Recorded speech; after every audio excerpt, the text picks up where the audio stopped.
Is there a country more shrouded in mystery and fear than North Korea? To many, it's a brutal dictatorship hidden from the world, intent on nuclear war.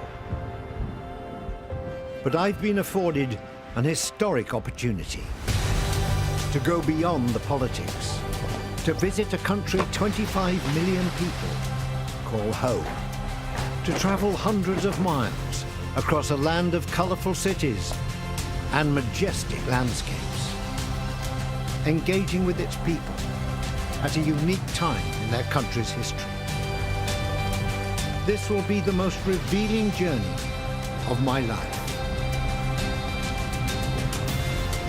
Join me, Michael Palin in North Korea, a major two-part documentary, coming soon, only to Channel 5.